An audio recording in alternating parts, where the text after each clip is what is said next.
Bruxelles, 25 août 2025. Ce jour-là, l'Union européenne a cessé de jouer la comédie. Ce n'était pas une réunion de travail, c'était une implosion en direct. La scène a fait le tour du monde.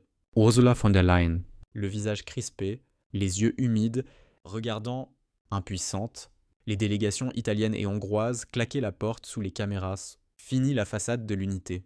Ce qu'on a vu ce jour-là, c'est une Europe nue, fracturée, à bout de souffle. Depuis des mois, la tension couvait. L'Italie de Giorgia Meloni et la Hongrie de Viktor Orban avaient prévenu Bruxelles n'a plus d'autorité morale. L'Union, selon eux, s'est transformée en machine technocratique, déconnectée des nations, incapable d'entendre les peuples, et voilà qu'en pleine négociation budgétaire, ils décident de quitter la table. Un geste brutal, un coup de tonnerre.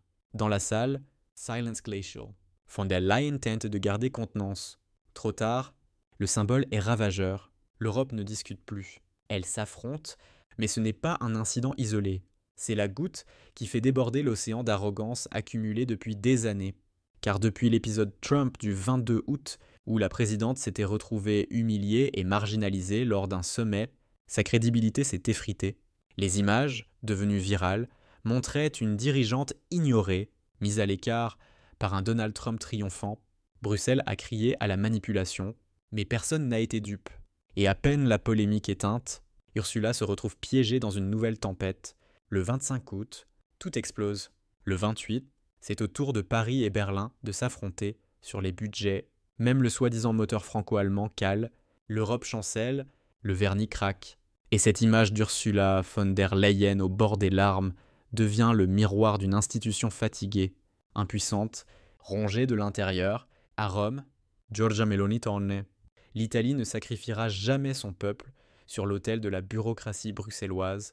À Budapest, Viktor Orban renchérit. L'Europe des nations est en train de mourir. Étouffée par la dictature technocratique, ces mots claquent comme des coups de fouet. Deux capitales qui se rebellent, deux chefs d'État qui refusent de plier. Résultat, autour de la table européenne, il ne reste plus que 25 chaises occupées. L'union des 27 n'existe plus que sur le papier. Et que fait von der Leyen? Elle s'accroche à son pupitre, comme à une bouée dans la tempête. Elle parle de dialogue, de cohésion, de valeurs communes, des mots creux, répétés comme un disque rayé, mais les diplomates le savent. Cette fois, ce n'est plus une dispute budgétaire, c'est une fracture existentielle, une Europe sans boussole, sans âme, sans direction. Pendant ce temps, la France s'enfonce. Le 27 août, François Bayrou, nouveau Premier ministre de Macron, annonce un plan d'austérité délirant, 44 milliards d'euros de coupes. Résultat immédiat, les rues s'embrasent, les syndicats se déchaînent, les députés se déchirent. La colère monte, Macron s'entête, persuadé d'être le dernier garant de la stabilité européenne.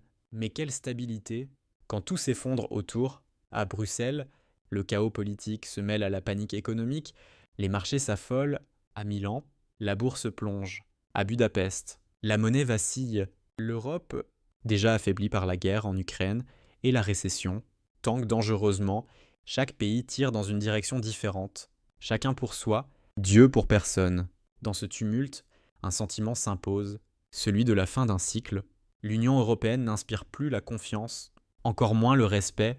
Les chefs d'État n'obéissent plus. Les peuples n'écoutent plus. Le projet européen, autrefois porteur d'espoir, se transforme sous nos yeux en champ de ruines diplomatiques. Les réunions virent à des règlements de compte, les alliances se brisent, les visages se ferment. Et au centre de cette déroute, Ursula von der Leyen, autrefois incarnation de la puissance tranquille de Bruxelles. Elle n'est plus que l'ombre d'elle-même. Ses larmes, vraies ou non, résument tout. La fin d'une illusion, l'Europe unie n'existe plus. À sa place, un théâtre d'affrontement où chaque dirigeant joue sa survie politique. Meloni, Orban, Macron. Trois acteurs, trois ambitions, un même chaos. Pendant qu'ils se battent pour sauver leur image, le public, les peuples européens, observent, incrédules. L'Union européenne ressemble désormais à une forteresse fissurée où les élites s'accrochent aux dorures, pendant que les fondations s'effritent. Mais attention, ce que nous avons vu à Bruxelles n'est pas un incident de plus. C'est un avertissement, le signal d'une rupture majeure, d'une implosion programmée. L'Europe n'est plus au bord du gouffre. elle y a déjà un pied. Et la suite, elle sera explosive. Car derrière les murs feutrés des institutions, la panique s'installe. Les marchés s'agitent, les gouvernements vacillent, les diplomates se taisent, en silence, l'effondrement commence. La suite de cette histoire, la propagation du chaos à travers le continent, de Paris à Berlin, de Rome à Bruxelles, sera dévoilée dans la deuxième partie, le lendemain du séisme de Bruxelles. Un silence de plomb s'abat sur les capitales européennes. Les rideaux restent tirés, les couloirs des chancelleries bruissent de rumeurs. Les diplomates se terrent, les ministres évitent les micros, mais la vérité circule déjà. La réunion du 25 août a tourné à la crise ouverte, les mots ont volé, les portes ont claqué, et Ursula von der Leyen aurait quitté la salle, bouleversée, les larmes aux yeux.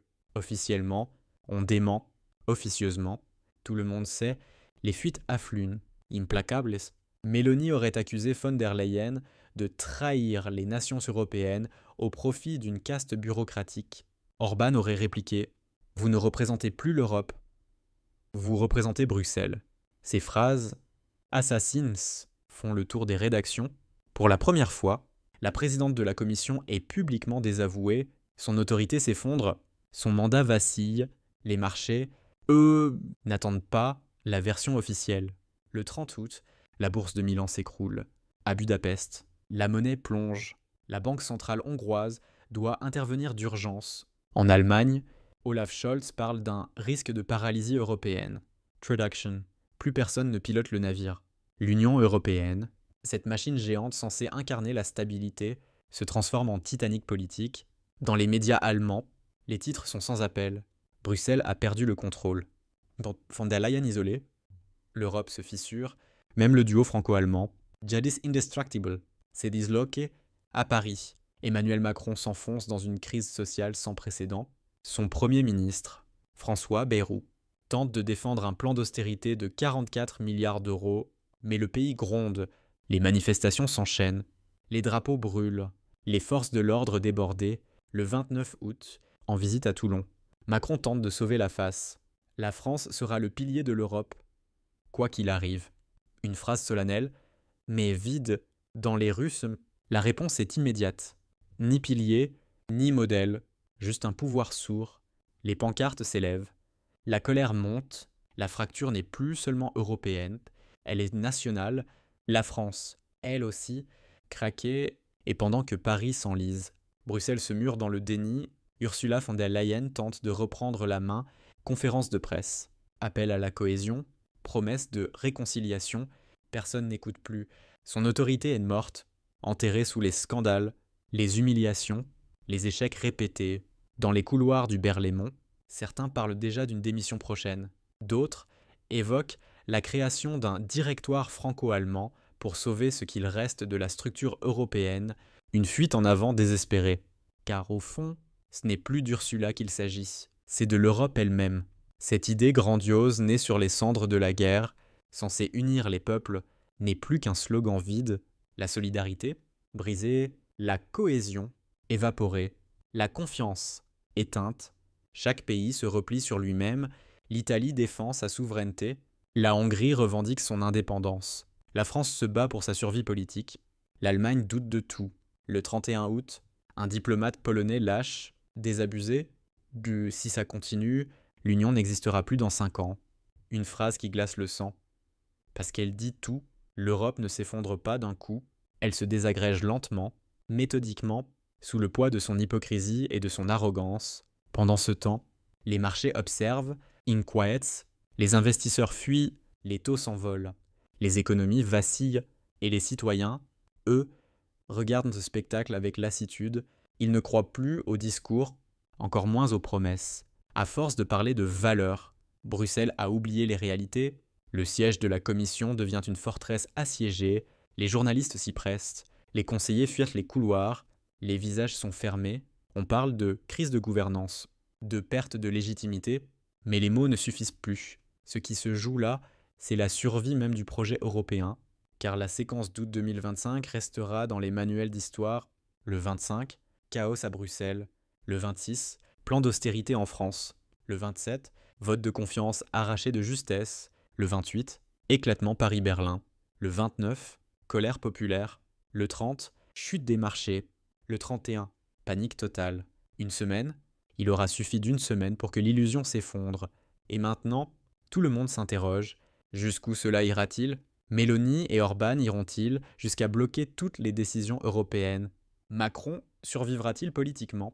Von der Leyen tiendra-t-elle jusqu'à la fin de l'année? Plus personne n'ose répondre. Trop de certitudes se sont déjà brisées. Ce qui devait être une union est devenu une arène. Ce qui devait unir les peuples les a dressés les uns contre les autres. L'Europe, jadis promesse de paix, s'est transformée en champ de bataille institutionnel où chaque État lutte pour ne pas sombrer, et au centre du chaos, une vérité s'impose. L'ère von der Leyen touche à sa fin, mais au-delà de sa chute, c'est celle d'une vision, celle d'une Europe arrogante, sorde, dirigée par une élite qui croyait pouvoir gouverner sans les peuples. L'Europe rêvée s'effrite sous nos yeux, et le plus tragique, c'est que personne ne semble vouloir la sauver. Car pour sauver quelque chose, encore faudrait-il y croire. Oh, aujourd'hui, plus personne n'y croit vraiment.